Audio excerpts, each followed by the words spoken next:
Part 1. नमस्कार।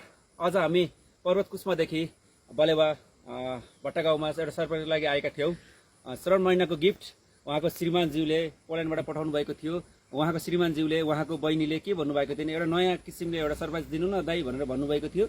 हामीले चाहिँ एउटा एक्स बोयफ्रेन्डले चाहिँ लेटर दिएर उहाँलाई श्रावण महिना गिफ्ट पठाएको जस्तो गरेर एउटा सानो लेटर लिएर आएका थियौँ र उहाँलाई दिएका छौँ।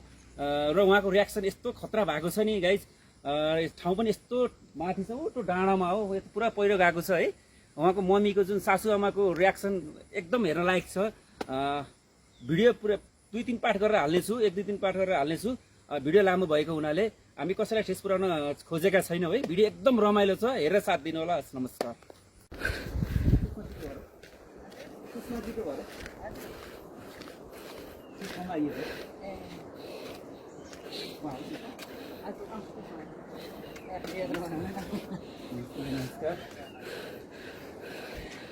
यति माथि रहेछ घर, तलबाट आउनुभयो। यति गाह्रो भयो।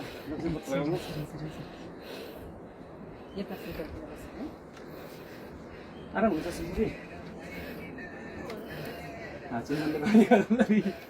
कहिले जानु भएको कहिले आउनु भएको ठिक छ। यसो सोचे तपाईँको माइक चाहिँ अमला चोर होइन, अमला चोर ढकाल छ एक कालीमा थियो दुईजनाको मलाई चाहिँ मलाई लोकेसन चाहिँ मैले चाहिँ 100 दिनु भएको छ, तर गाह्रो कसले दिनुभयो? थाहा पाउनुहुन्छ पछि। कहाँबाट? हामी आउन त कुस्माबाट आएको, हाम्रो काम नै त्यो डेलिभरी गर्ने एउटा सरप्राइज छ होइन। र हजुर म्यारिड हो, माघ महिना बिहा पनि म्यारिड त हुनुभएको थियो, तर एउटा सरप्राइज छ। के हो जस्तो छ होइन। अब म अलिक दिन चाहिँ दिन्छु म, अब मेरो काम हो त्यसलाई अनुसार नलिदिनु है। अब के को दिने कुरो दिएको चाहिँ म दिन्छु। अब मेरो व्यवसाय नै त्यही, अब आफै थाहा पाउनुहुन्छ होइन। अब त्यसलाई चाहिँ अन्यथा नलिदिनु होला। अब के कुरो अब मैले के दिइसकेपछि भिडियो अफ गरिसकेपछि माग्नु कुरा गरौँ है। एउटा चिठी पनि छ तपाईँलाई, प्रिय सुषमा लेखेर आएको चिठी छ एउटा है। अनि यो उहाँको तर्फबाट है, सुषमा होइन यो हजुर है। मम्मी चाहिँ त्यस्तै गर्नु है। हजुर मम्मी हुनुहुन्छ? धेरै गाह्रो छैन भनिदिनु होला।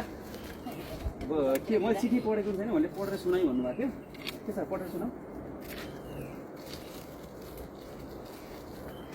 त्यसो उहाँले चाहिँ के गिफ्ट पनि भन्नुभएको थिएन मलाई। अनि मैले उहाँको फेरि यस्तो छ के होला रिलेसन भगवान् जानु होइन। उहाँको फेरि सबै डिटेल राखेको छु म, फेरि म आफू नै बाँच्नु पऱ्यो नि होइन। उहाँको डिटेलमा राखेको छु, के अप्ठ्यारो पर्छ उहाँको सबै डिटेल म तपाईँलाई दिन्छु है। यो चिठी तिम्रो विवाह भइसकेपछि पनि लेख्ने आँट गर्दछु, जसमा मेरा पुराना यादहरू र तिमीप्रतिको अन्तिम भावना समेटिएको छ। प्रिय सुषमा, जुन दिन तिम्रो विवाहको खबर पाएको थिएँ त्यो दिन मेरो मुटुमा अनौठो पीडा दिएको छ। म भित्रैबाट टुक्रिएको थिएँ। अब के हो मलाई थाहा छैन यो चिठी लेख्दा उचित हुन्छ कि नै। तिम्रो खुसी नै मेरो पहिलो रोजाइ थियो, त्यसैले तिमी अरूको हात समाएर अगाडि बढेको देख्दा मन भारी भए पनि तिमीलाई जीवनभरको खुसी मिलोस् भन्ने कामना गर्दछु। पुरानो सम्झना हामीले सँगै बिताएका ती साना पलहरू र सँगै गरेका बाचाहरू अझै पनि मेरो मनमा ताजै छ। तिमीप्रति शुभकामना। अब तिमीले पाउने नयाँ संसार र परिवारमा सधैँ हँसिलो भएर बस्नु, मेरो कमी कहिले महसुस नहोस्। म मेरो जीवनको यो पाना पल्टाउँदैछु, तिमीलाई सदा खुसी देख्न पाऊँ, यही नै मेरो अन्तिम चाहना हो। तिम्रो सुखद भविष्यको कामना। विगतमा हाम्रा तिता मिठा ती पलहरूलाई बिर्सिएर नयाँ जिन्दगी सुरु गर्नु त्यति सजिलो छैन। मैले तिमीलाई बिर्सिन पनि, म जस्तै सुकै हालतमा भए पनि तिमी सदा खुसी रहनु, यही मेरो अन्तिम शुभकामना। उही तिमीले चिन्न नसकेको माया लेखेर पठाउनु भएको छ।